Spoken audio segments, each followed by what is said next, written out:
What's going on? It's Real Reasonings with Verbz. And listen, I got an anonymous guest. And what we're going to do today is just have a natural conversation. And we're going to talk about life on the council estates in South London. Of course, we're bigger people now.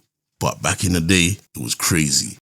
And although we've elevated and we're on family and positivity, sometimes it's good to dip and delve back into where we were so people can kind of understand the development, the evolvement.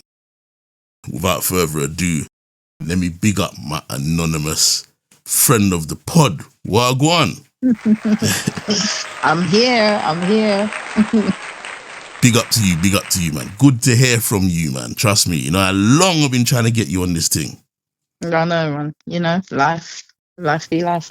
I know, man. You're a hard person to get a hold of, you know. But it's all love because I know that you're busy, family, travel, all kind of things you got going on still. So any moment I get to reach out to you and we touch base, it's always love, man, because you always come with positivity, always support, man, with positive words and positive vibrations, you get me? And sometimes you don't understand like where I'm at. I'm not saying I'm in crisis, but those words that you send me at certain times, it's like it's telepathic and it comes at the right time where it just gives me that little lift, you get me? So yeah, I just have to big you up, you get me? Yeah, man. Timing is all, you know. Trust me. And I mean, your listeners will probably gather along the line, but clearly we've known each other for a long time. A hell of a long time. Yeah, man. That you know, those things. It's just a natural thing that even we're not even in control of like that. You know, I don't know what space you're in when I'm sending, and when I'm sending what I'm sending, I'm tapped in. Like it's not just anything that I'm picking. I'm dealing with what reaches me that I feel needs to be shared with particular persons or a particular person. So yeah, man. You're good at that shit, man. Like I said, there's been a few times where you've hit me with the messages or the voice notes and it's proper divine timing. I'm like, raw. She got me again at the right time, you know, where I needed that upliftment, you get me? So big up to you every time. Divine timing. Trust me. Happy to be, I was going to say, in the building. Don't know. Nah, for real. But how are you in general, though? You know what? I am, first and foremost, I'm grateful for life. Yeah, let's start there. I am just grateful for, like, I'm a nature lover. So for me to get up and be able to see greenery, you know, just a nice couple tree and the autumn leaves and stuff like that. It's the little things. It's the little things for me. So grateful for life and just trying to move forward, push forward and do what I can in terms of this latest crisis that's happened in Jamaica. Yeah, that's mad. You know, there's a lot of people that I know also, you know, as well as myself, that have family there. And then, you know, you got other family that have other family there and other friends that have family there. So it's been a bit of a time just in trying to get in contact with people, trying to get the right help to people, you know, trying to buying credit for people, but then there's no electricity, so then there's no Wi-Fi or there's no, you understand? Like, yeah, no mobile service and that as well. Yeah, it's just yeah, no signal and all them things like that. Yeah, so in light of that, I mean, you know, grateful every day, but in light of that and other things that are going on in the world, yeah, man, I'm grateful. Definitely. Grateful. Trust me. Yeah. No truer word said, man. You get me? And yourself though, the same question to yourself. How are you doing? Yeah, I'm good, man. I'm good. Like, you know what I mean? Obviously there's been battles and struggles and trials and tribulations and all that kind of stuff. But you know what? You have to sometimes look at things and be like, you know what isn't good for you? You have to just move it aside, man. Whether it's arm's length or a permanent removal, you just got to do what you got to do, whether that's people or things, innit? And from you do that and you start feeling a spiritual level of peace, then, do you get me? You know what you're doing and, you know, the decision that you've made is a positive one. So that's where I'm at, really and truly. So I'm just on a thing where life is short, you know, life keeps life in. And I can't make anybody or anything get in the way of my quest for peace, you know, them way there. Yeah, that is it. Oh, yeah, That is man. it. Trust me. Yeah. Listen, Anonymous one, you know them way there.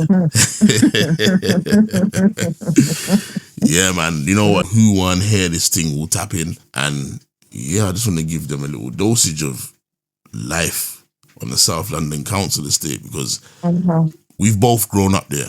Yeah? Yeah. It's not easy. And when you're in it, it seems like it's a normal element of life when you're in it, because it's all you see. Do you get me? If you walk in a grey cloud and that cloud is just around you all the time, your eyes will adapt and all you'll see is like a misty vision. You won't see nothing clear.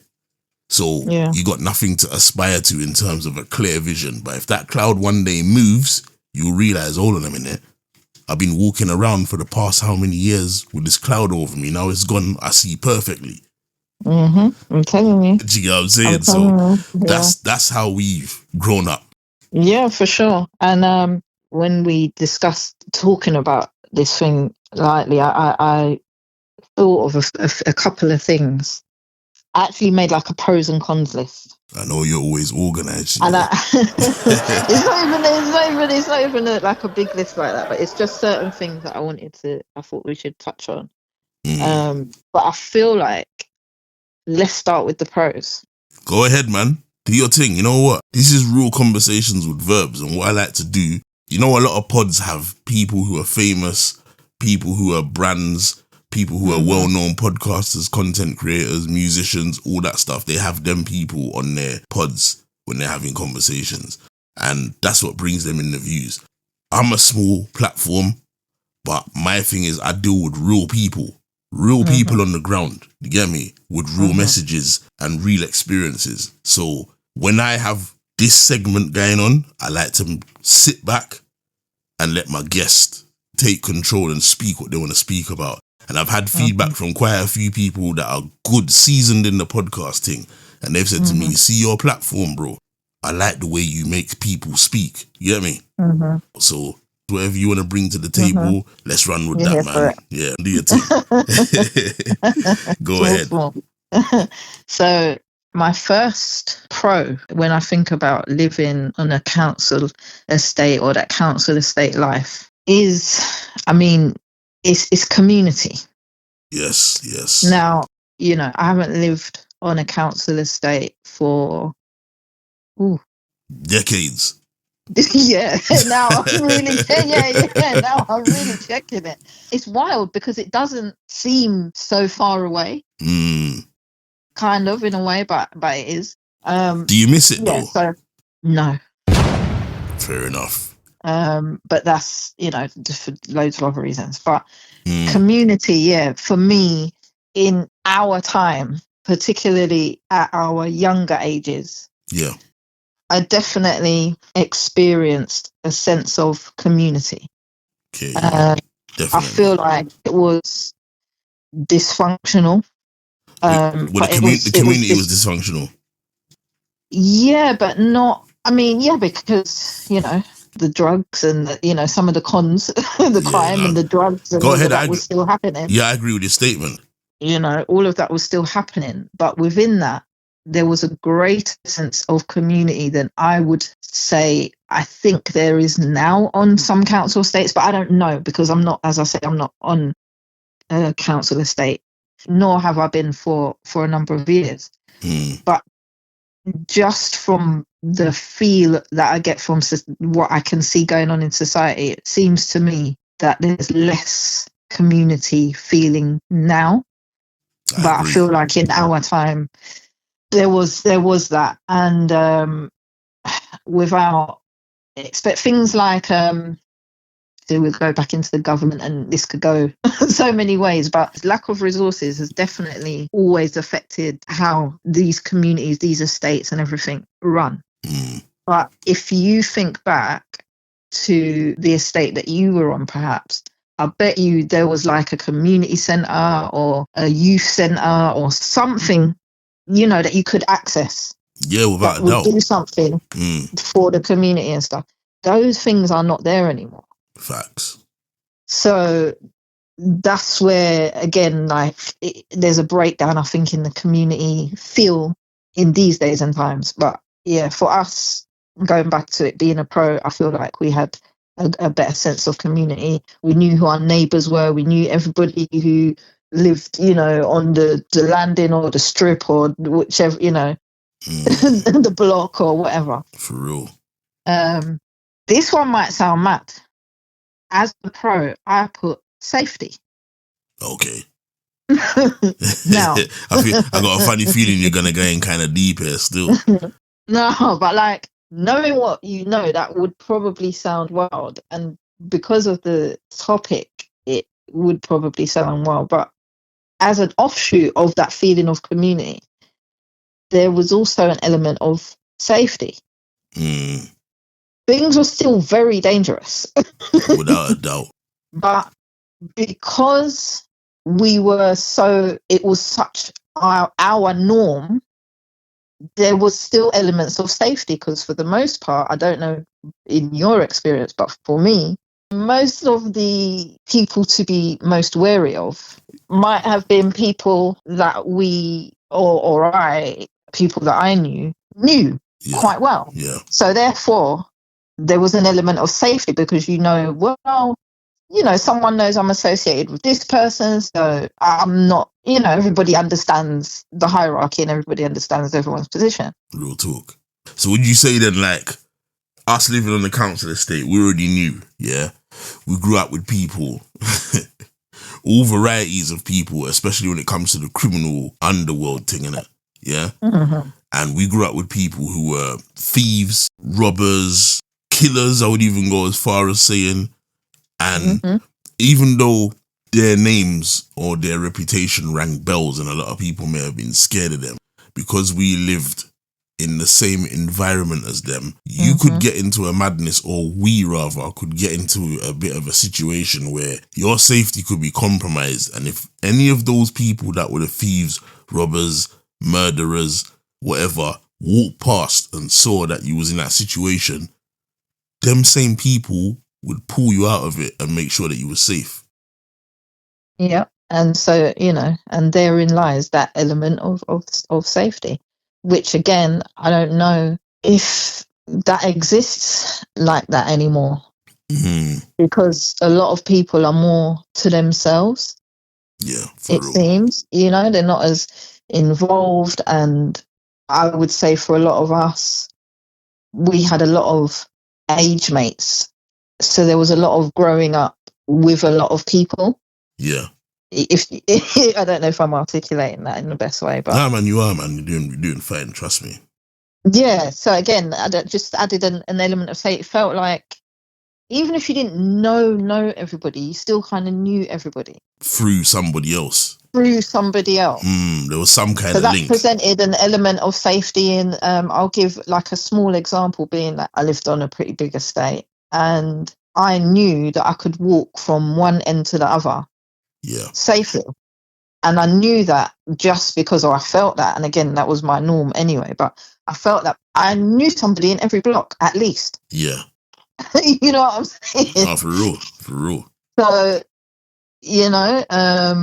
and you can walk through the estate, and you might venture off of where your block is, walk 5 blocks down, and when you bust the corner or something, because you know how the estates are set up, and there's a group of man them out there, you weren't shook on your estate because you knew who the man them were.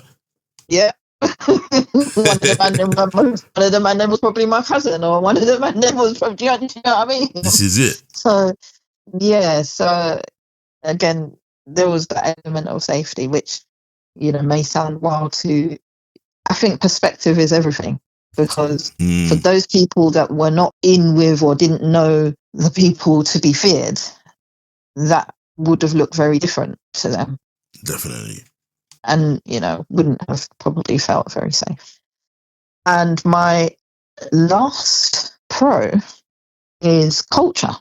Go on. You're touching on some good points there.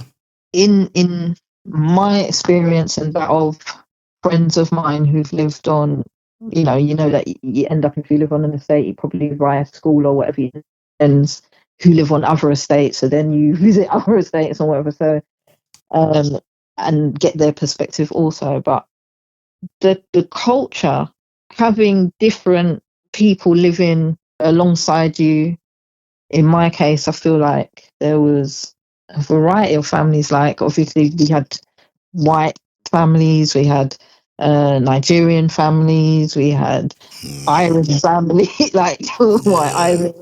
We had Caribbean families. Not so many Asian families at that in those times. Nah, South didn't in have that area. South didn't Yeah. have Asians like that. So Not where we were. Maybe like Croydon and them sides, but where we were, there was barely any Asians. One or two. yeah, I was about to mention. You get me? But yeah.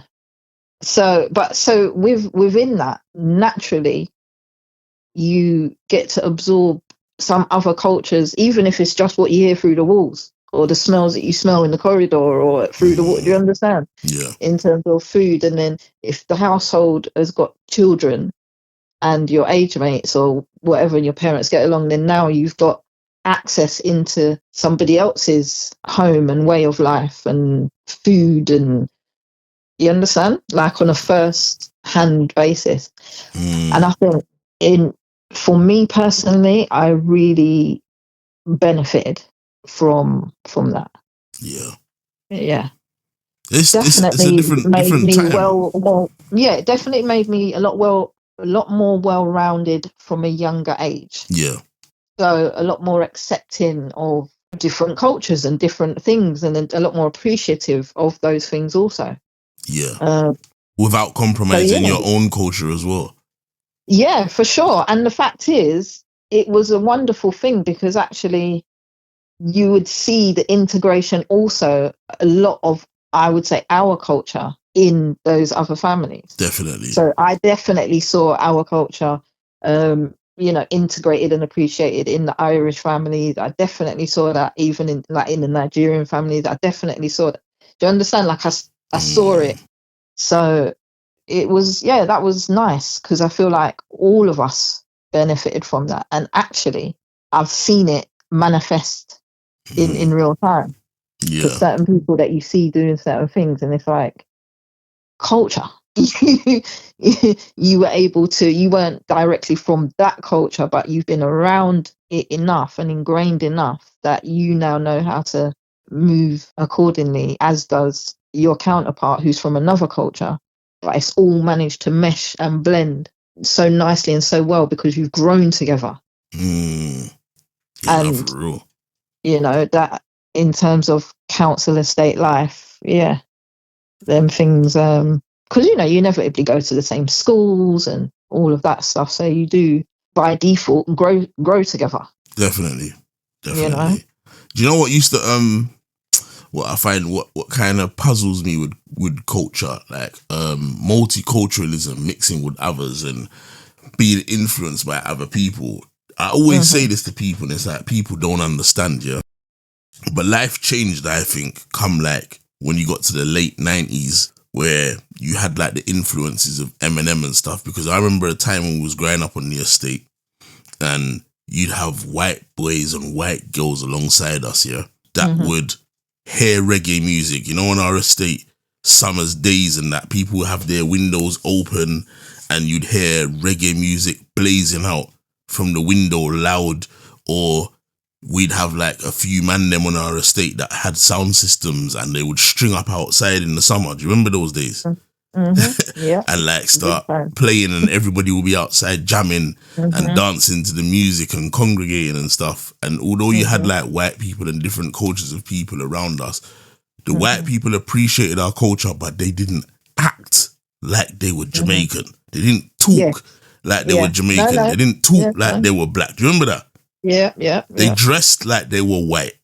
Yeah. Do you get what I'm saying? Yeah. No, they held on to their culture, what they knew. And again, for me, that was also beneficial. Do you understand? Definitely. I got to be in different households and see how different things run. And for me, those things were very beneficial in terms of, again, like I say, even lessons that you don't even know that you've learned. Yeah.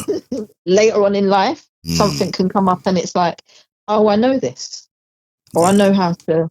You understand? And it's just because you've managed to be around and absorb different people's cultures. So I think it allows you to be a lot more open-minded. You know. That's what I'm saying. But fast forward today now, you got whatever people living around black people. They like reggae.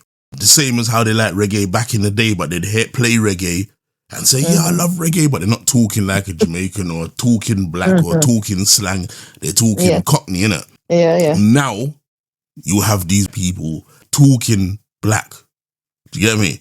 And it kind of puzzles me, like, how comes it's got to that? But you know what's happened? I feel like what has happened is, again, culture. Our culture as a people, as black people, kind of naturally has a takeover spirit.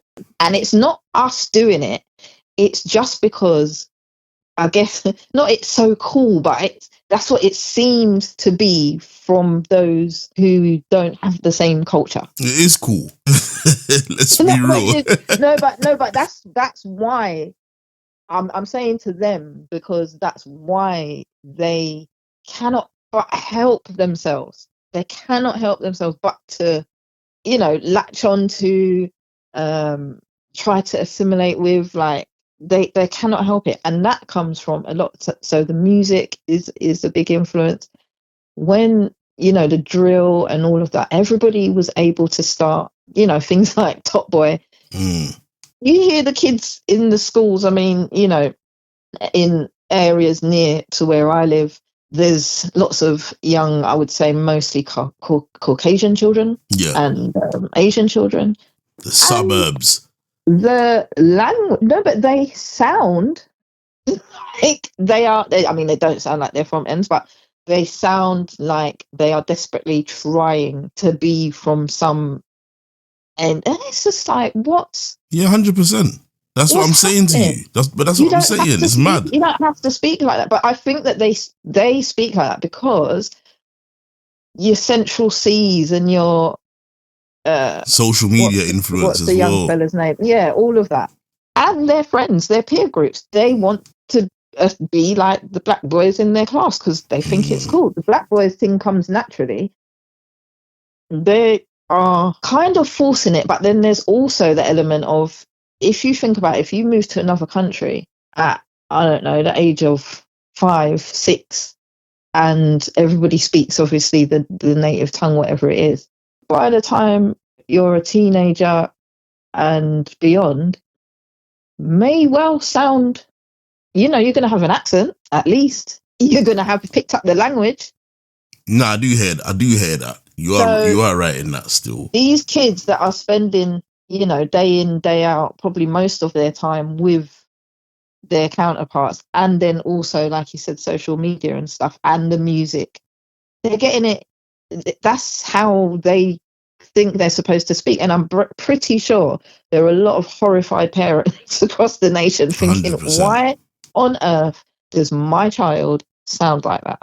100%. But the thing is, obviously we got black culture, but like them talking the road slang and all that, the mix of Jamaican patois with the British slang, Cockney twist up thing, if you get what I'm saying, street slang. That's more the, I'm gonna prick up a few feathers here when I say this. That's more the negative side of black culture. The poorer side of black culture, if that makes sense. The hood. The thing is, if you get what I'm saying, there is no one thing for black culture because we do everything. This is it.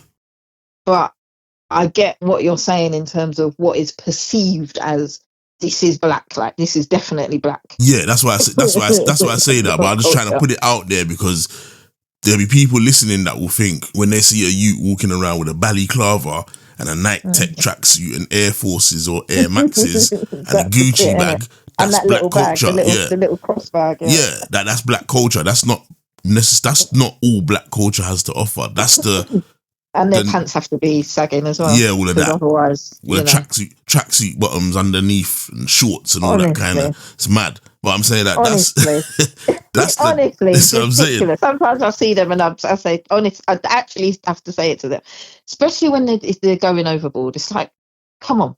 And sometimes I find, because my presence almost causes some people to do the most. Fix up. Like you have to black it up. You have to do more. You have to try and be more street or more gangster. I don't knock it off. That's what I'm saying. But I'm saying there's more, like, if you think about like our grandparents and stuff like that, they didn't come here on no hood thing. No. You know what I mean? They came here on some educated thing. Not all was educated, but if they weren't educated, they were tradesmen or women that worked in hospitals or doctors' surgeries or schools, or do you know what I'm saying to you? And they spoke. They spoke well. They're coming from the Caribbean. Yeah. And even those that came from different countries on the continent of Africa, those that you know what I'm saying, like their education system, their faith system, and their levels of like respect that they instill in their children it's a whole different ball game to this country. That is true.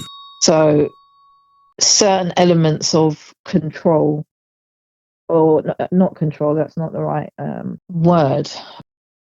I'm going to say class. Yeah, that's the right word. Certain elements of class were lost when people left their home and came here and had children, or even if the children were brought over from a young age and put them in the system and stuff, and then they had children. Like that is the time when it all went different, because first of all, and I say like faith systems, because remember as well, gentrification has a huge part to play in that as well, you know. Well, exactly. That comes again a bit further down the line. But when I say faith systems, the way that faith is set up, and whether you agree with it or not, whether you're, whatever your religious or non-religious beliefs are, there is something to be said for the way that faith and like the outcomes and behaviors of people, or some like young people in particular, how they act, like it's so. I say this because I get where you're coming from. Still, God. Sorry, I said that in completely. No, God. No, I do get where you're coming from. Go on, let's explain it to them. Let me go back to our grandparents then, and when they were coming from the Caribbean, when other people's parents were coming from different countries in Africa, they were either coming as Muslims or Christians predominantly. Yeah. They probably, when they were back home, whatever back home means to everybody, were going to church or mosque, or they were definitely partaking in some type of community, and religion type or faith-based situation. Yeah. They've come here, and I think, and maybe this is just because of mine and a lot of my people's experience, but the difference between like the Caribbean faith system, I feel like it kind of broke down a lot more when they got here as opposed to those from African families. Yeah, I agree. And I think that has had an impact on, the later like generations, the family and the respect levels and stuff like that. And then, like you said, when you get further down the line now, you've got gentrification, you've got different people coming in and out of communities, so everybody's different boundary levels and stuff like that, and these kids here, they're not trying to really listen to what anyone's got to say.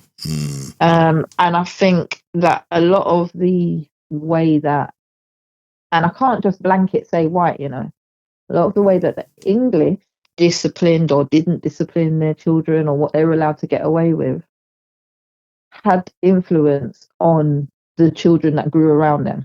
Yeah. And I specify white English because white Irish parents weren't going for that. Yeah. In my experience of the people that I knew, they were not Irish is similar to us, though, isn't it?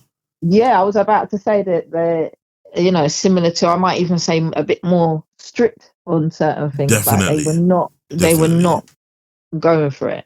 Yeah, in terms of preserving their culture, Irish people don't play around. That's it. But I feel that has been the same with a lot of people from different countries in Africa. I don't feel like Caribbean and the descendants of have held on to the culture as much. I think we did at one stage, like when we first came here.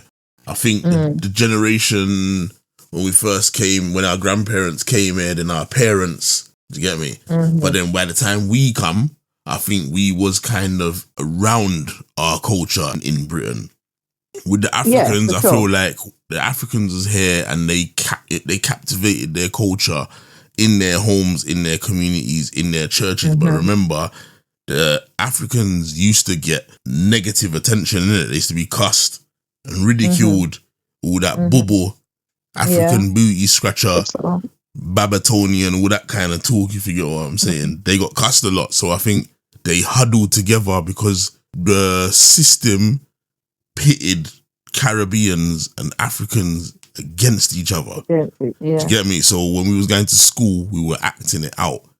Whereas the Caribbeans, especially the Jamaicans, our generation, we knew our culture, because if you think about back in the day, we were taught certain things by our parents, grandparents. Family were more close-knit, and we were around family members and cousins and all those kind of things there. And we also had a lot of influence, especially on our estate in South London, where you had the sound system setting up. So you heard your music all the time. Certain shops had black shop owners that was selling you food like dumpling and Caribbean food, even if you was broke as a youth and you had £1. Remember the particular shop? You can go there and go get the dumpling stuff with the onions, the fried onions and everything there. Remember that shop there? You get me, yeah? And then remember, you also had like certain parks held certain events, Jamaican independence events and Marcus Garvey Day. Every year you'd go there and it's just full up with all these sound systems, beating music, sugar cane, jerk chicken, curry chicken, activities going on like football, people wearing their Jamaican t-shirts and rastas around and herb smoking in the air, and you had all of that. But then gentrification came and wiped the Caribbeans out. You get me? The influence took it all out of the estate, took it all out the local area. Slowly but surely, the black bookshops disappeared. The black man's corner shop disappeared. The black man's food shop started disappearing because of business rates and stuff like that. The parks became more like, had like a more of a suburban type feel, where the council phased out all them Marcus Garvey days and those Jamaican independence days in the parks. It phased them all out. And then while that happened, the African culture started to grow because of the Afro beats, and then they kind of found themselves and they held a level of pride, and now it's cool to be African. They know themselves a lot. They always knew themselves, but it's more cool. I was about to say, yeah, I feel like it's cool to be that. Always knew themselves, but I feel like that space in time when, I mean, we're veering so off topic now. That's a whole nother conversation. We're gonna go back in a bit still. That was a whole nother conversation I was about to have. But all right, so basically, I feel like I've said my pros about living on a council estate life. Yeah. We ended off on culture and we kind of started going deep. No, but I like that, and I feel like there are elements of that even once we listen back that we can expand on further. Definitely. Later date. Because this ain't no one-off recording, you know that, right? Okay. Yeah, I'm if I'm here, I'm doing it. Yeah, that's what I'm saying. We have to touch base. Yeah. Let's flip the script. You're a female. You've grown up on a South London council estate. You know a lot of people because I know you, and I know you know a lot of people. You got family that hold stature. Yeah, I want to touch base on the risks growing up on council estates. So the mad things that happen. So as a female around the man them, although you knew the man them, what was the kind of things that you saw other females go through with the man them where you would say, rah, this was dangerous? What kind of things did you see maybe your peers going through when it came to these kind of things? You know, it's weird. So on my cons list is one of the things is misplaced loyalty. And one of the other cons is exposure. And one of the other ones was crime and drugs. And all three of those, I think, definitely play into the question that you've just asked. So unfortunately, I feel like I saw a lot of girls go through certain things. Thank God me personally, I was like a mini mandem. Yeah, he was. So, but I unfortunately saw, and obviously you speak to friends and whatever. A lot of girls go through certain things. A lot particularly, of you know what, Anonymous? Sorry to cut you, but on that basis, I speak to a lot of females now who are in their 30s and 40s and stuff like that, that lived on council estates, and the realization that a lot of them have been sexually abused or beaten up or manipulated or forced to do certain things in terms of, I don't know, drugs or some criminal activity. It's crazy. There's so many. And like growing up alongside these people, I would never have known that they were going through these things. But when I've spoken to the majority of them that I've known, and I've seen how frequently they've said to me, yeah, I've been through that, or I know somebody that's been through that. It's a thing that it's more frequent than one would assume. Do you know what I'm saying? And it's impacted a lot of females in their adult life. And obviously, on the flip side, there's things that have impacted the men who were once boys that have gone through certain things and now they're paying for it, or going through certain things now where they're having to try and work on themselves to get past certain traumas and whatever in the past. But in terms of females, there's a lot of females have been taken advantage of on council estates that we know. What do you think about that? Well, first of all, I think it's terribly sad for those that have encountered basically any kind of trauma, but in particular, trauma and trigger warning. In particular, that of sexual or violent or both nature. Definitely. Because I feel like those things have a lasting impact. Whether you deal with it, get therapy or not, it still has a lasting impact some way, somehow. So, I'll say that first and foremost. But when I come back to like misplaced loyalty, there's people that I know, or a particular person that I know, that at one point, because of a boy that she was going out with, was forced to hold like weapons and stuff in her house. Now, obviously, that wasn't even her house. That's her parents' house. Fuck, that's mad. But at the end of the day, and the risk is huge, because the police come, whatever, that's the whole people that lose their whole home or they go into jail and stuff. But as a young person, she wasn't even equipped to know how to deal with that situation. And I think, look, people do not end up on council estates because, for the most part, because their life is, I wouldn't say their life because their life isn't brilliant, but because, they don't have, there's a certain element of wealth that will prevent you from ever living, unless you choose to, living on a council estate. 100%. So that being said, there usually is, and I'm again not saying that there's not dysfunction in the wealthier households. In fact, there's a lot that goes on in those households, but there's quite often elements of dysfunction that are you can't fix because a lot of it usually revolves around finances.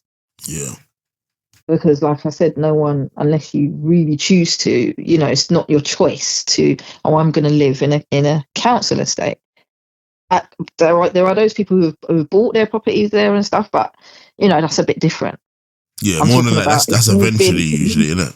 Yeah, I'm talking about if you've been housed there, your family has been housed there, you had no say in the matter. Yeah. That in itself, now you've got clusters of homes that already have different levels of dysfunction in them.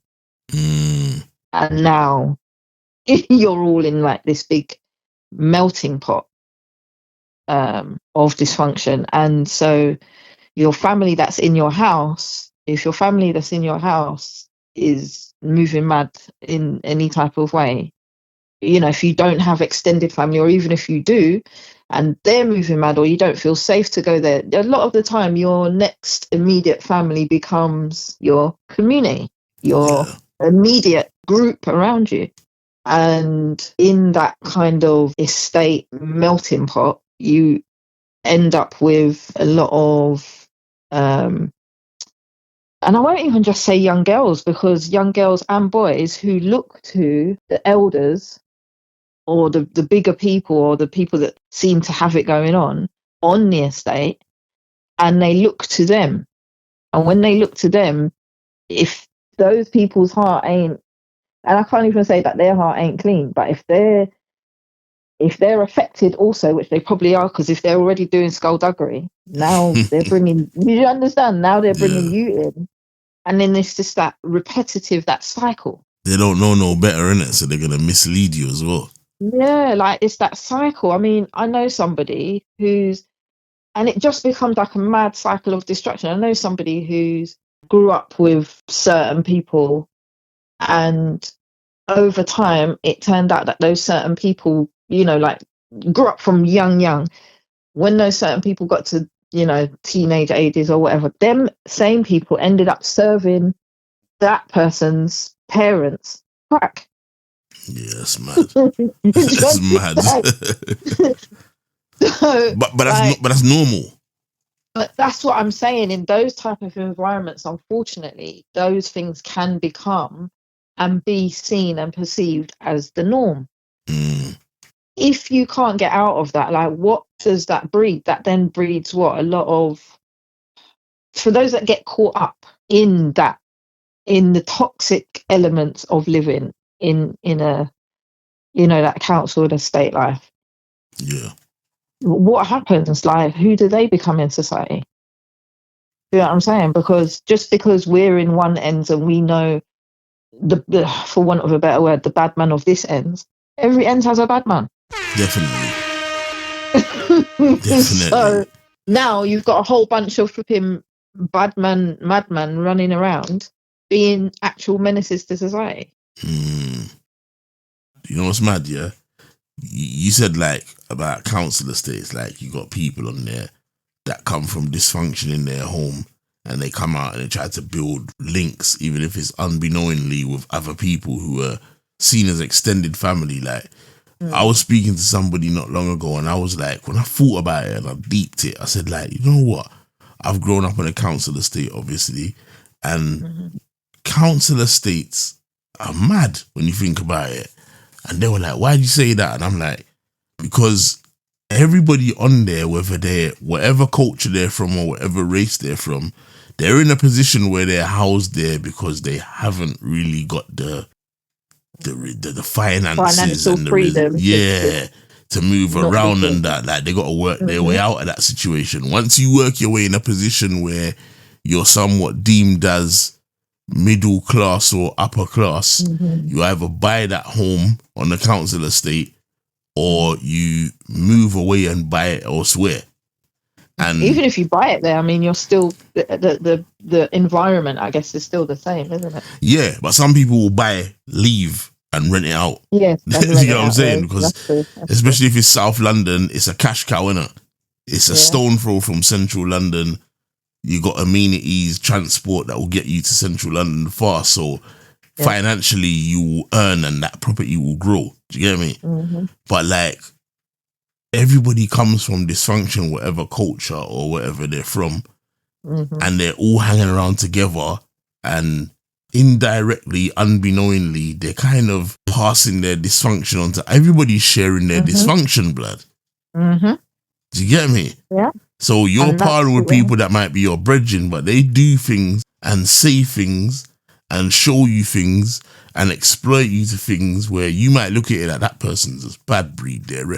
But that's all they know. So they're infecting somebody else with even more dysfunction.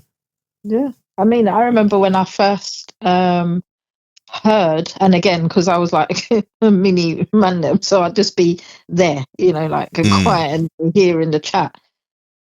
There was chat of like a battery, but I couldn't quite put together why they were talking about a battery and then like a cell and whatever. Yo, when I connected the dots and realized what the actual conversation was about and what that term meant, I was horrified. And actually, I remember feeling in that moment kind of unsafe. Yeah. Because it made me look at the man them differently. Like, you're gonna have to explain to the people listening what a battery is now. Wow. Yeah. So don't hold back, you know. So the explanation was not the scientific explanation, but we're not talking about not to minimize or make light of something. I mean, listen. Nah, you can't make light of this, man. This is serious. If something, and there's a difference, if something is consensual, but then if you're talking about young people, well, nobody can consent because nobody's old enough to know what the hell they're doing. So 100%, doing anything. 100%. But in you know, I'm not making light of the things that anyone went through. I can't imagine that anyone would have maybe done those things and like consensually at the time, and now as an adult, like I would imagine that they might feel regretful, 100%, or they might feel like taken advantage of, or they may have feel, you know, kind of threatened but didn't, or wanted to people please or whatever. I don't know, but yeah, back to what the term battery means. I would say 1, 2 or more men or boys having sex with a girl. So like one after the other. Yeah. I'm checking with you, like, yeah, that's you know, that's it, yeah. We're laughing people, but like, it's one or more or 2 or more? So what's a... It could be more than that still. You got battery, then you got... What is a train? Yeah, the train's a mad thing. Oh, okay, it's a whole different echelon. All right, yeah, the train is different type of numbers. It's back to back in it, like carriages. Do you get me? Wow. Yeah, that's what I'm saying. But like, we might be giggling, people, but when we're giggling, don't think, because you know how it is. This is a part of, and let me speak for myself. But I feel like I've known the homie for a long time, and this is part of our survival. Yeah. You don't see and hear and experience certain things in life and get to this stage with your marbles if you don't know how to navigate and deal with, you know, and compartmentalize sometimes and deal with certain things. And sometimes, you know, you could be laughing the hardest at something that is so not funny, and it's not because you're laughing at it, it's because you're trying to actually deal and cope with and not mishandle, you know, the situation or the topic at hand. So yeah, please don't take the laughing for feeling like it's treated as a light topic, because anyone that would have gone through that, as I said, I can't imagine that they would look at that now favorably. But also remember, Anonymous, like me and you, we've spoken about certain things, but not to this depth. And I think it's a beautiful thing that we're recording this conversation, reflecting on certain things. So when we're kind of laughing and giggling at certain things, we're giggling because it's a bit of a discomfort thing. And it's a realization, it's a revelation. Yeah. Like, we're talking about this, and although we're giggling, it's like, in our head, we're understanding that, you know what, that's not cool. But we're talking about it like it was normal. But you got to remember, when we're talking about it from a perspective when we was teenagers. Although we're talking about it as adults, while we're talking about it now, we know, but we're kind of more realizing like, raw, that's fucked up. Do you get me? Do you get what I'm saying? So this whole battery thing is a madness. Do you get me? I've never been in a battery situation. If I was, I can 100% assure you, that even at a young age, I would have tried to encourage any female involved in that to get out of it. Do you get me? Yeah. And I'll give you an example quickly. I remember at one stage I was walking around with a gang of man them from the local area, from the estate, the main lot, get me, Anonymous. And I remember we was rolling around on the old Route Master buses. Remember them old buses there? And we went up to a certain area, went up to the road around the area, and them man got off the bus, innit? And they were like, yo, we need to go get some head. Do you get me? So they went to a hostel. You know them houses where they have got like 4 or 5 hostel rooms in the building. And I remember one of them knocked the door. Well-known geezer. Knocked the door. Doom, doom, doom. The girl came to the door. Yeah. So she opened it and saw how much man was outside. You're talking like 15 to 20 man, Oh, wow. And this apartment is housing like 5 females in there that are all trying to get their council flat. They're in there until they get their council flat. And when she tried to shut the door, this main guy put his foot in the door and said to her, what you going on with, man? Come on, man, you know what time it is. And I was watching and I was thinking, raw, what's my man doing? You get me? And when he bopped, he's like, come on, man, them. And I knew from there, spiritually, these men are going to get some kind of, they're going to have their wicked way with these gals sexually, innit? You get me? So when they walked in there and they were like, come, and I was like, nah, you know what? I'm gone, you get me? And I turned away and I walked off. Nice. Do you know the female that was at the door? I saw her like 10, 15 years later at like some little shindig drink up thing, innit? Yeah? And she called me. I didn't even recognize her. She called me and she goes, yo, I remember you, I was like, from where? And she's like, when the man them came to my hostel and they came in there and they like basically sexually abused the gal them and forced them to give them head. And she said, I remember you walked away before they even entered the yard. And she said, from that day, I respected you more than I respected them man them. You get me?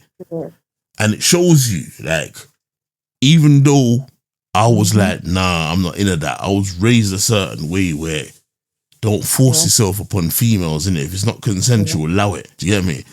But there was a lot of man them, as you know, Miss Anonymous, in the area where consent wasn't even a thing. Yeah. If they can get their thing through using their name, their reputation, certain females will be scared to say no to these guys. If they know that they can use that to their advantage, they're going to do it and get something from these vulnerable girls.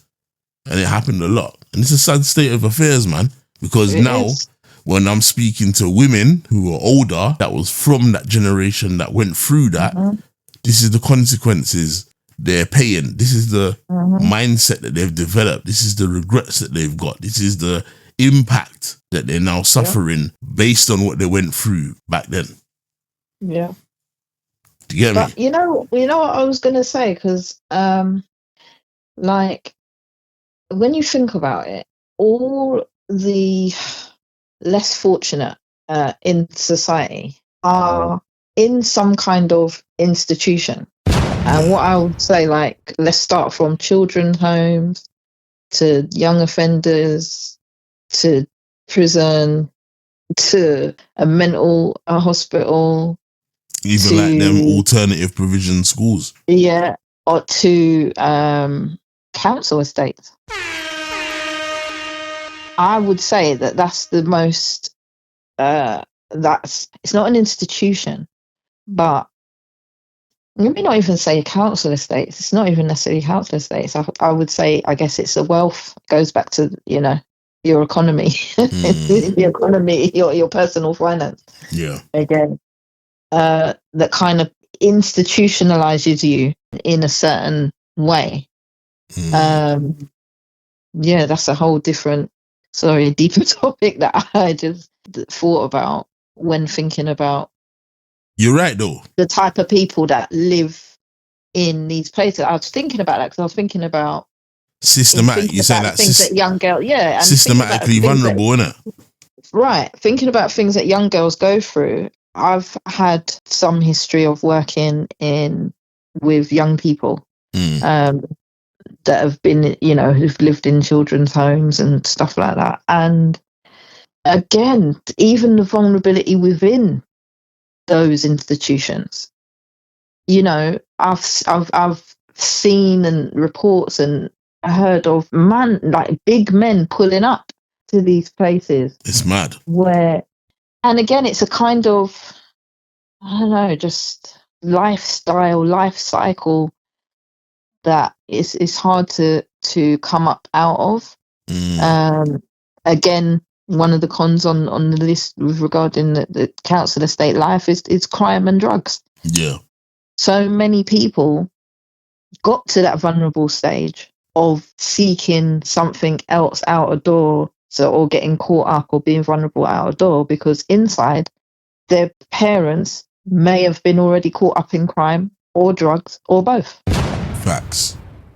So now, if the foundation ain't solid, what happens after that? Good question.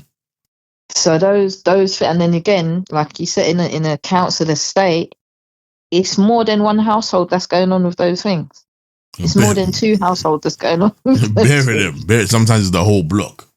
Do you understand? Or the whole estate. The dealer might be living next door to his client. Do you understand? For real.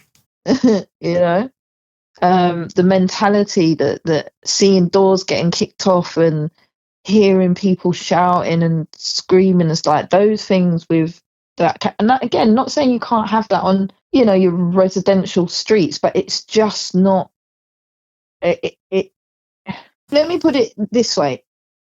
I don't know about you, but if I wear a tracksuit and trainers and a cap, and if I wear a suit with heels or whatever, I stand different, I feel different, I not behave different, but do you understand? For real. You're dressed for where you're going, or what what you need to be ready for. So I feel like even aesthetically, when you're crammed like on top of each other or whatever, or your estate is dusty, or people don't care about the area, or the bins are overflowing, or there's loads of graffiti, aesthetically you're not even trying to have a certain level of pride. Facts. In your thing, because you're not seeing things. I mean, one of the big drivers for me to get out of an estate, and to be fair, I feel like I lived in a pretty nice home in an estate. However, it was still an estate. It was still on ends, as they call it. And one of the big drivers was like I said, I like nature. So I didn't want to see, I wanted my children to see different things as their norm. Yeah. I wanted them to see the bigger homes and different cars and attend different schools. And you understand? I want them to have a different, more rounded experience and see beyond where we were. I think that was the best decision you ever made. Oh, for sure. For sure. You feel like that, yeah? Oh, yeah, definitely. and they have said the same. So things would have been a whole lot different if you stayed in the same environment, boy. Yeah. And then, to take it off topic a little bit, that's why I feel like travel and stuff is so important, because there's such a big world out there. There's so much more going on than, what's in the tiny little space. However, and actually, look, I was talking about lack of vision. Lack of vision is on my cons list. Okay.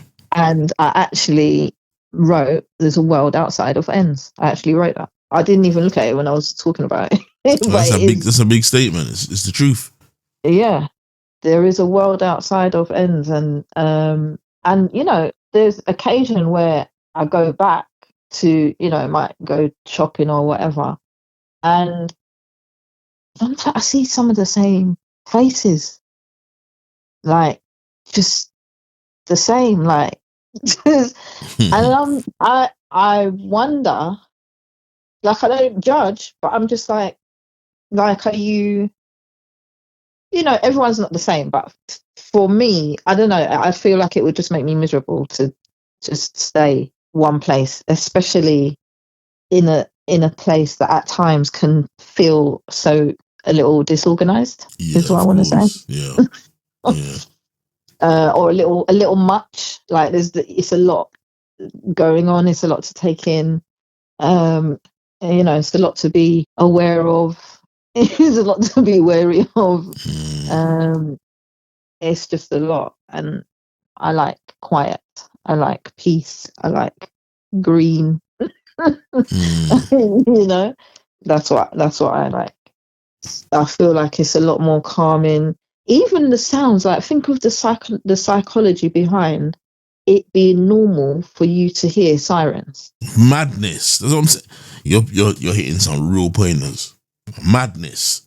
Do you understand what I'm saying? I remember, Anonymous, when my brethrens from, and they're not even far away from me. My brethrens from Kenneton, one of them, and one of my brethrens from Streatham, used to come link, man, every week, especially weekend. Like, we'll go clubbing or something 2-3 times a week. When they used to link, man, the park opposite the house, they used to come link, man, and every time they used to link, man, or whatever, and drive up together, when they used to get to my yard, especially in the summer, and the park opposite my yard, they'd see the flipping chopper, and you'd hear sirens, and the chopper would be over the park hovering with the beam in the park, and them, man, they used to be like, brother, your ends is mad. You know what I mean? Let me tell you, I used to work uptown, like in I say in London, and on occasion when I've needed to get like a taxi home, listen, they'll tell me outright when I start telling them postcode or address, they're like, nah, nope, not going there. Do you know what I'm saying? And that was in that time. Yeah.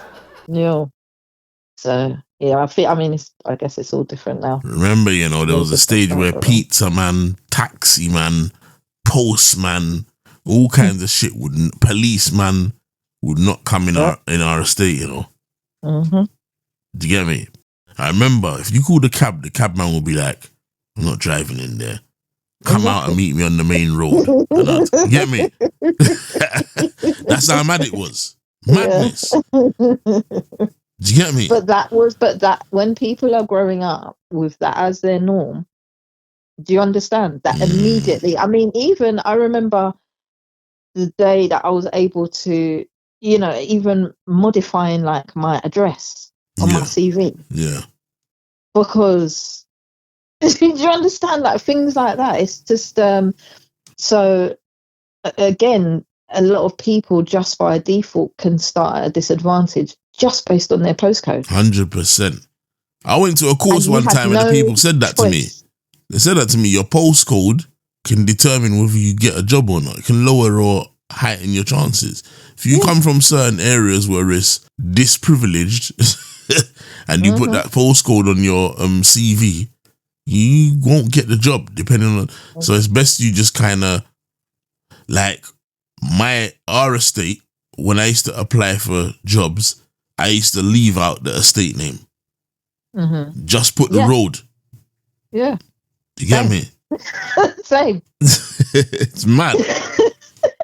You get me? Same. Because what? No. Weren't trying to go for all of that. That's what I'm saying. It's crazy. Yeah. But it was a different time. But yeah, so council estate life is it's a lot, and it's hard to come up out of. And as we just said, there's disadvantages immediately just by default of living there, and you had nothing to do with living there. Like, you had nothing to do with it. Was it your choice? You're living there, and again, your family's not necessarily going to be wealthy. So there's a lack of financial freedom. There's different pressures. There's peer pressures. Some kids I know got into crime because their parents couldn't afford for them to look how they wanted to look. Just something as simple as, you know what I'm saying? Yeah. Everybody else has got night whatever, and you feel some type of way, or someone made you feel some type of way about it, and now you've turned into a thief. 100%. Or a bully or whatever. So yeah, as I said, it had its pros. Living on a council estate had its pros in our time, and I would like to think that there is still community and a feeling of safety and a gathering of culture on the existing estates today. I would like to think that, but I doubt it. With the cons, with the times that we're in, how everyone's a lot more just to themselves. Even in everybody's house, they're still to themselves because they're in their phone or whatever. So yeah, and then the cons definitely I feel outweigh the pro list, because when you've got a lot of that, it's living on a council estate, I think, is a lot of exposure, which is one of my bullet points. But actually it exposes you to a lot of things like risks and dysfunction. Yeah, and even then by default trauma. Yeah, 100%. So now you've got that to navigate, and a lot of the times those people who are already in a dysfunctional household do not have the tools to now start navigating how to deal with their own trauma, let alone yours. So that's why a lot of people react on council estates with violence. Remember, it's a small, little community, so when you get in situations on a council estate, when you're a teenager, especially when you're young, it doesn't matter. If you have a fight, you lose, whatever, don't matter. When you get into teenage years, you start thinking, if you're under pressure, you start thinking, if I lose a fight, everybody on the estate is going to know about it. And they're all going to take the piss out of me. Yeah. Do you get me? I mean, look, there are idiot. things that we know about that, happened when, silly things or whatever that happened years ago. But if we're catching up and, on occasion we're having a laugh or we're reminiscing, there's things that we still remember, we'll still talk about. So no one really wants to take that L. This is it. And in these days and times where I'm telling you the amount of, listen, in every lifetime people have been doing badness. Yeah. But I feel like the badness was a little less reckless then, a little. And when I say less reckless, I mean it was like with more meaning or more. Was there boundaries with the badness? Yeah, or there's more. Yeah, or more boundaries and stuff. Now it's just reckless, like chop, chop, chop, chop, chop. Like, guys, fucking hell, bloody hell. Nah, for real. I was saying this to somebody the other day. I was saying, like, growing up back in the day, I remember there was man them out a road. Not everybody was a stabber. Yeah? Like, they'd carry blades, because people think blades is a new thing. Blades is about when we was young, innit? People were carrying big kitchen knives. Can't You get lie, my me? dad gave me a chopperita, bro. So I was saying, or machetes. People were carrying them from back in the day, innit?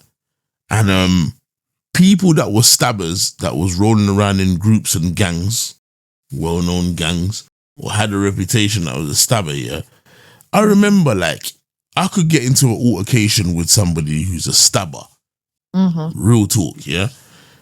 If they drew their thing out of their pants waist, you know, because you had an argument and you was ready to fight them, and they drew it out and was like, "What, brother? You mad?" Yeah. If you put your hand out and was like, "Raw, shit, blood," nah, man. Sorry, bro. Yeah.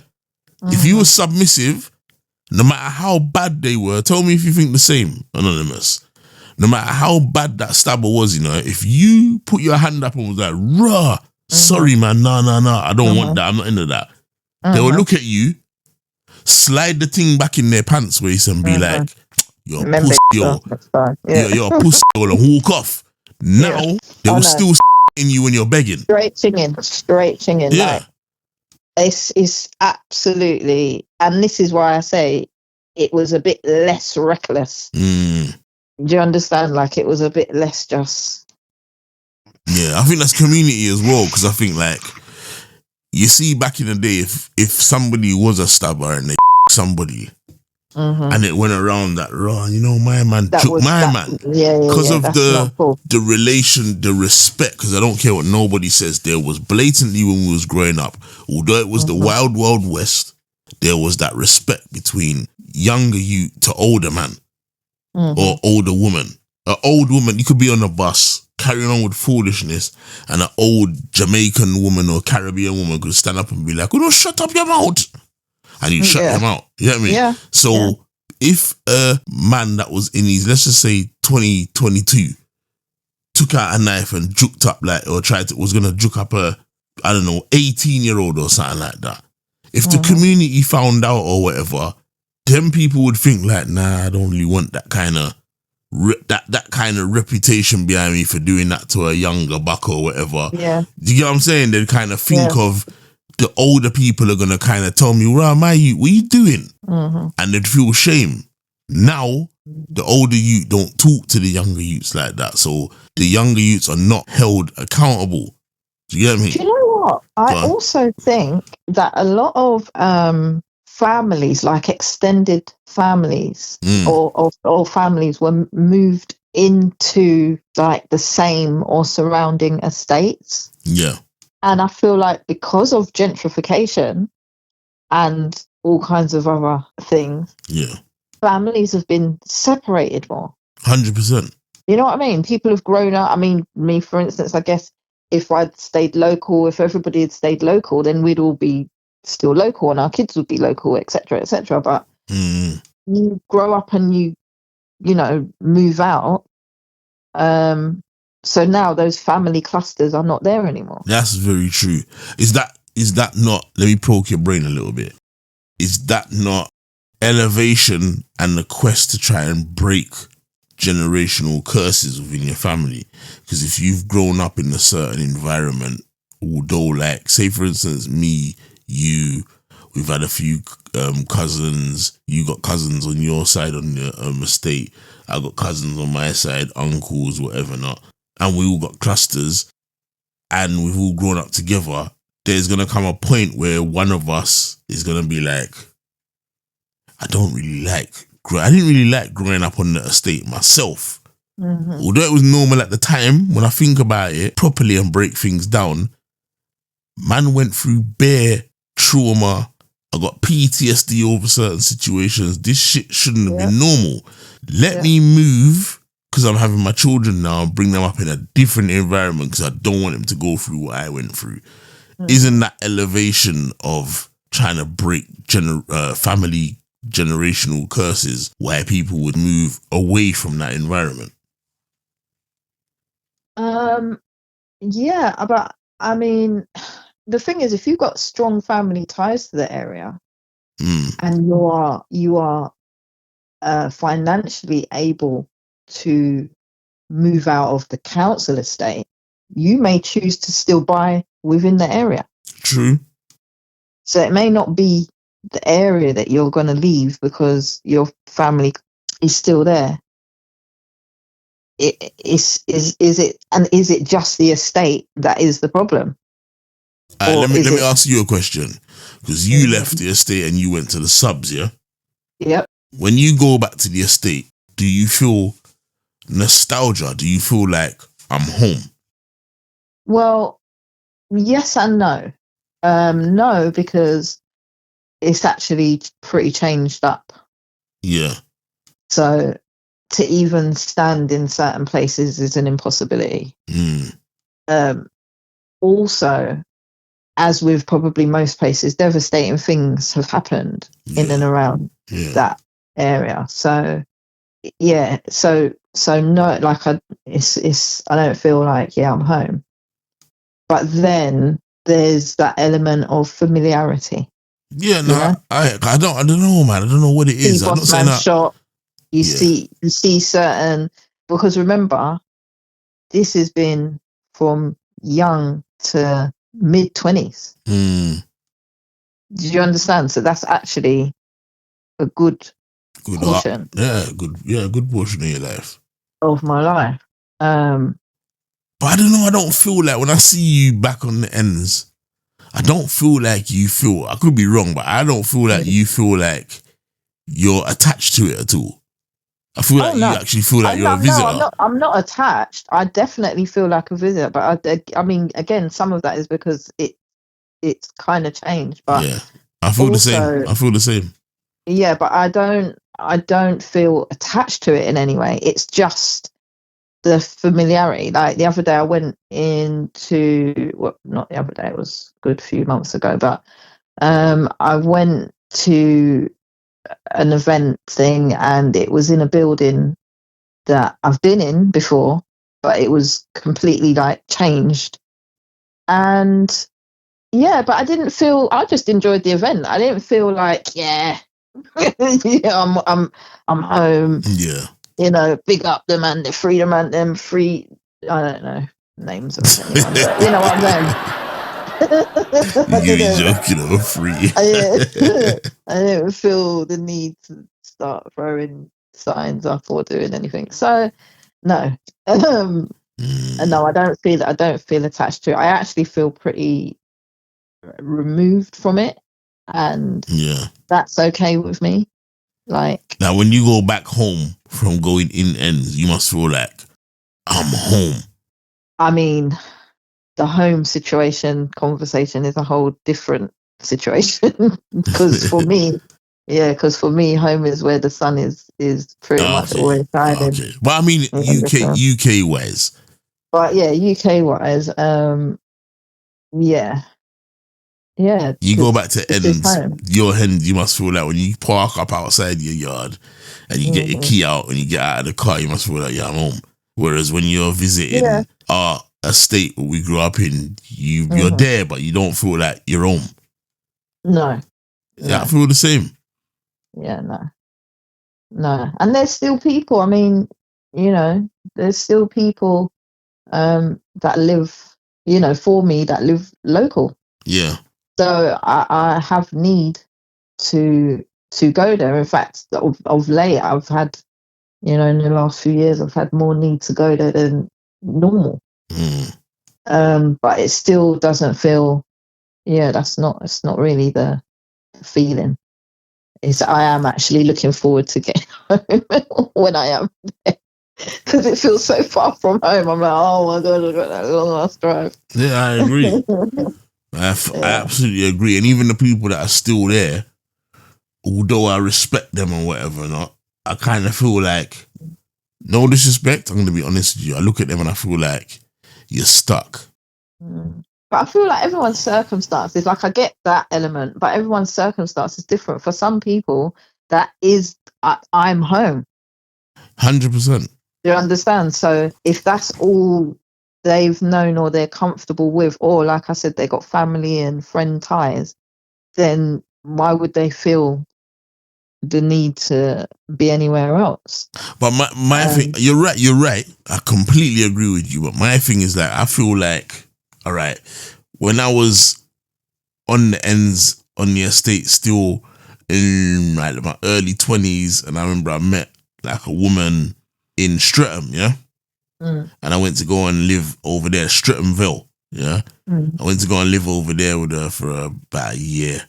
And I remember when I used to go back to the ends, immediately, you know, Anonymous, when I used to go back to the ends and sit on the bus them times there and go through the ends, I had the revelation when I was looking at the environment when I'm getting back in, like, this is actually a shithole, blood. I don't even try to be rude. I was like, this is actually a shithole. When man's going through like the high street and I'm like, nah, blood, this is actually a shithole, blood. But it took me to come off the ends, go to Streatham, because you know how Streatham is. Streatham's a different area now, isn't it? Yeah. Opposed to how it was like 10, 15 years ago. It's proper like suburby, like how your ends is. But like going back to where we grew up on the bus and looking at it, and Streatham was underdeveloped then, going back into the ends, I was looking at it like, nah, blood, I can't believe I grew up here, blood. This is a shithole. I'm looking at the shops and all that, like the takeaway shops, the Chinese shops look like that. You go in there, you can put your finger on the counter and pick up like 6 inches of dust with one swipe. It's a shithole, blood. Like the people there, like no professional working class people before it got gentrified would want to come in these ends. Yeah. Walk through the high street, smell of carcass meat from the butcher shop and dirty oil from the fried chicken shop and Africans shouting loud from the hair shop and Jamaicans standing up outside shouting while they're drinking a Guinness, and it's all the typical, the typical stuff. And I thought, like, nah, this is a shithole, blood. I need to come away from these ends. I got the revelation, I swear down. But back then, when you're in it, you feel like that's the be all and end all. Like, this is my world. Do you get me? But when you go away and you live when you go like living on our area in our estate where we lived, man used to venture out and go like Chocadero and Stratford and try to check gal and all that, and then come back on the ends with numbers and all that. Yeah, it's different. It didn't feel like it was a shithole then, but actually packing your stuff and moving somewhere for a bit, then coming back into the area, then it was like, this is a shithole. What the fuck? Yeah, 100%. Yeah, and honestly, when I see people, and not like older than me, but when I see that people my age, and not even my age, like even some of the younger, like a little bit younger than me, I would say, and they're still there, but looking the same. Like when I say this, just no elevation, blood. Yeah, and I can't even. I don't even mean like that. It just. No, we're not trying to disrespect. We're not trying to disrespect nobody. Nah, you can't even. I'm not even talking aesthetically like that, because a lot of the times the way that I present and what's going on is 2 different things. But just kind of. I don't want to say soulless because that's too deep. But you know what I mean. It's just like and maybe that's my own thing that I'm projecting on them. Maybe it's me saying, I want more for you. I want you to see more, experience more. Like there's more than this. This is a lot. I agree. And how do you think? And how do you maneuver in like with no peace? Like it's just never peaceful. Like where I live and surrounding areas, the shops closed and they closed at a proper time. When the shops close, that's it. It's finished. If you want something to eat or whatever, you'd better travel, a distance. Real talk. I like that. If I've been somewhere and I'm coming home, by the time I reach a certain part, it's probably just me one on the road. Especially if it's a week day.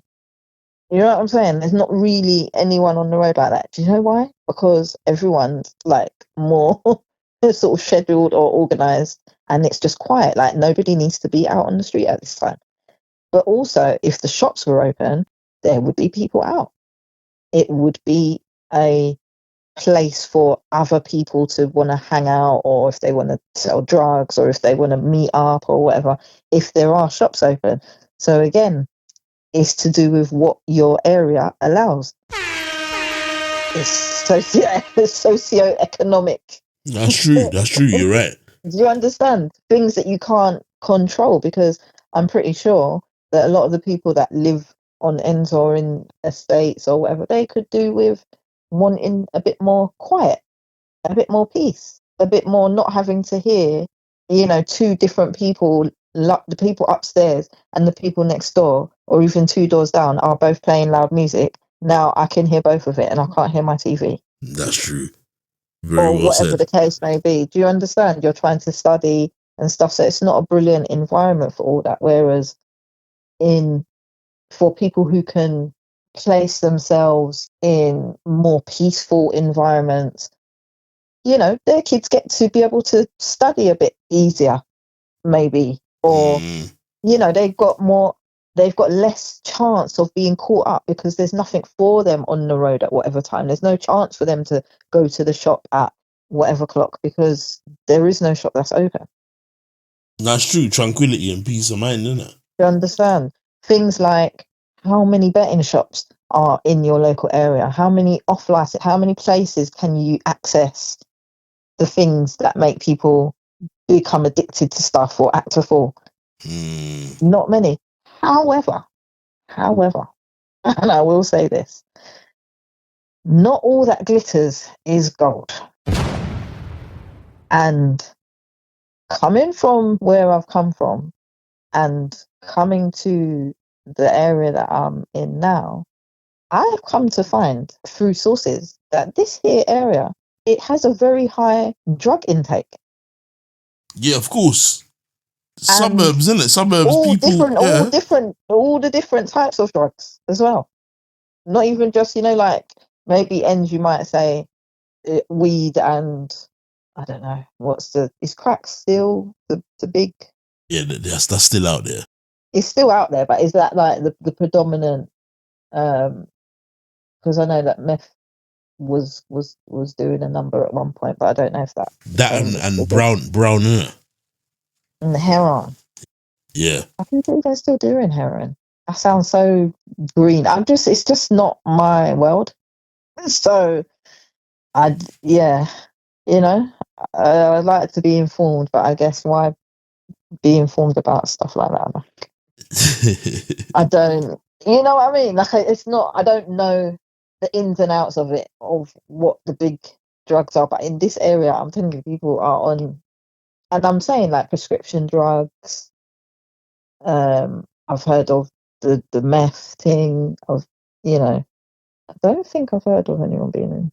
Yeah, you're in the subs, man. I'm pretty sure that they are. When you're in the subs, man, remember the man them will venture out there and bust shots. Do you get me? But I don't even think, because I feel like I would see that. I feel like I would see that. You know what I mean? Is that man them that you know, or local man them? No, but I feel like I would see it, like just see it. I would be able to spot at some point. I would have seen something happening where, especially if somebody that's not from around here, but I don't. So I think it's very in the community. I feel like it's very much whoever's running it, they're all running it amongst themselves and taking it amongst themselves. Yeah, but could be. It's going on. And it be the whites. Mm-hmm. Yeah. Yeah. People underestimate white people with the drug influence, man. I don't care what nobody. I don't care what nobody says, man. They're involved in it a lot, even down to little things like cannabis. Like people underestimate how much white people use cannabis. Yeah, very, very widespread in this here town. But I can imagine. Yeah, so I found that to be quite surprising. That there's an underbelly of everything and everywhere, but it doesn't give that. It doesn't portray that.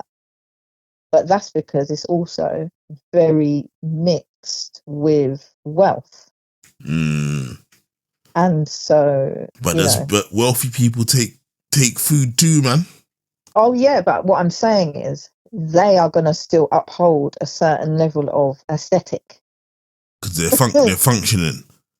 Yeah, and even if they're not, we're not going to know about it. They're not going to be stumbling about the streets because it's not something that you're gonna see like that. So, yeah. And actually, I was going to say, to turn the council estate life talk on its head a little bit, when I moved to another place that was sort of near here, but not as far out, I met some people, and they both grew up in homes, mum, dads, and they had started doing all the things early doors.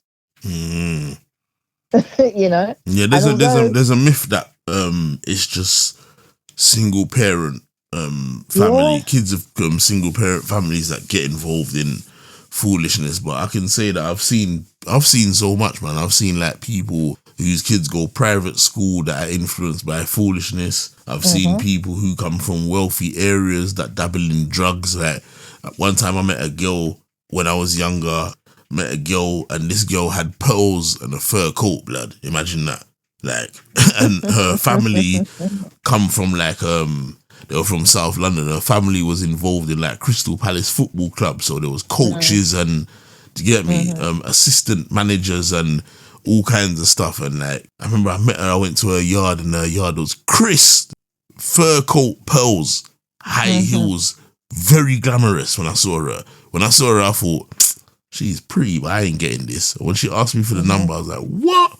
And I took my brethren. With me because she said she was having like a little gathering, like a get together drink up thing. And we went there, and the yard was nice, chandeliers all over the place. And listen, Miss Anonymous, the food that was being passed around, when I see them sniffing openly, I said, my goodness, have mercy.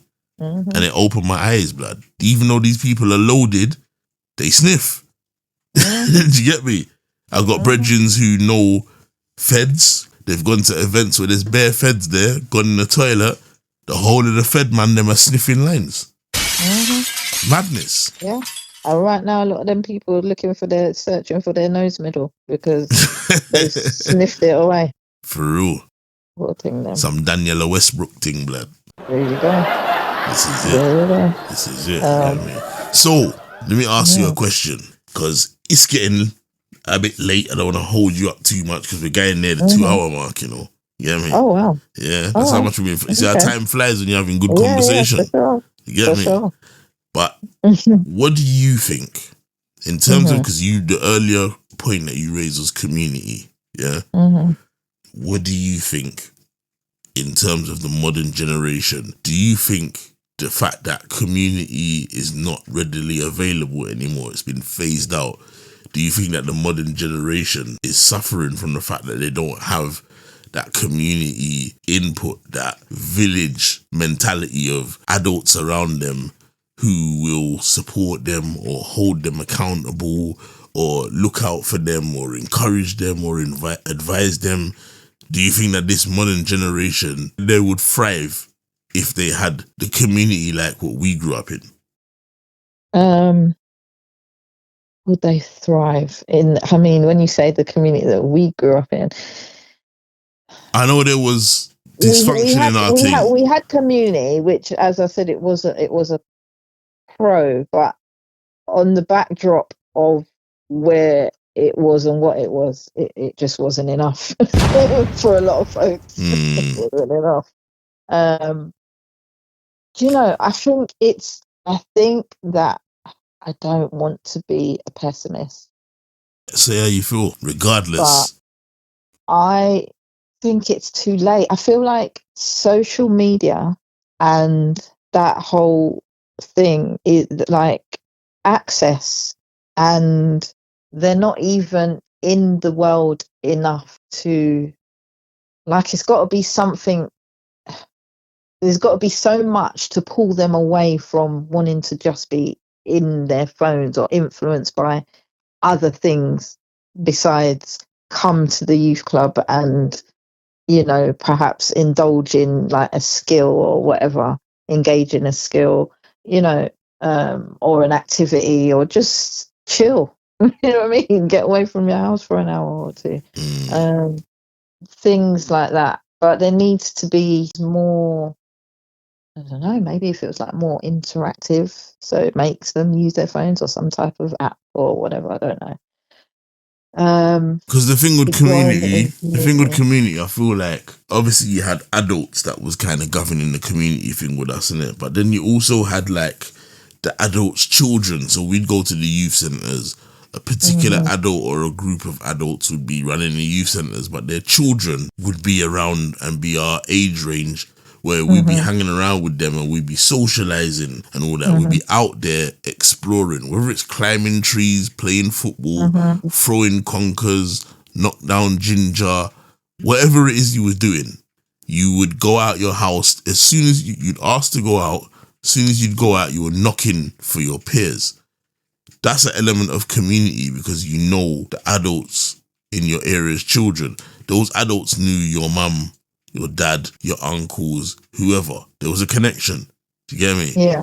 With these kids now, it feels like, I'm not saying they don't socialise at all, because some of them do, but it feels like they're heavily reliant on social media. They're not that motivated to go out in their spare time. If you say, oh, you got free time, they're not that motivated to open the door and go outside and go check their brethren. Yeah. Do you get me? And that's what I'm saying. That's why I feel like, is it too late? Because the phones and tablets and, you know, being able to be immersed in the internet in other worlds virtually seems to be more appealing to a lot more of the young people than being actually out and enjoying, like not out doing nonsense or out just being, and not to make a blanket statement about all teenagers. I know there are lots of teenagers that are also doing remarkable things. 100%. Big up all of them. But you know, we're talking about the underprivileged. Yeah, and also just the way that the government's got, like the way that so many things are going. Look how long they've had to care about. And remember, who lives predominantly on these council estates? Who? Minorities. And I say not minorities of the world, minorities of this particular country. But do you understand? So, are they going to give a flying fuck? No. No, they ain't. You know, there's councils that mismanage money and get big payouts and stuff. Like, none of it's fair. And when those things happen and they bankrupt their councils or they do other nonsense, it has a trickle-down effect. Definitely.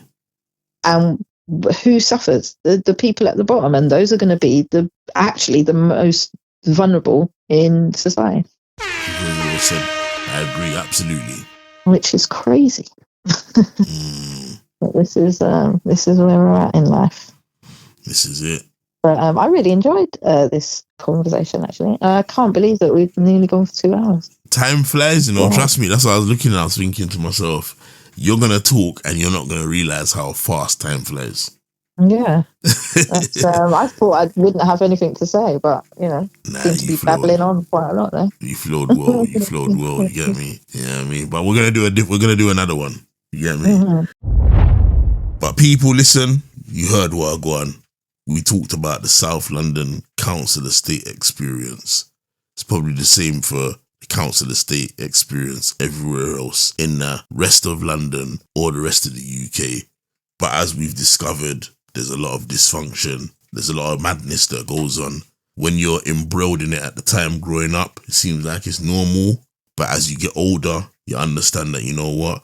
It's not normal. You put the pieces to the puzzle, you understand, you make more sense, you pick sense out of nonsense, you elevate, you grow past. Do you get me? Because when you have children, you want better for your children than what you've been through. That's what life's about, right? Do you get me?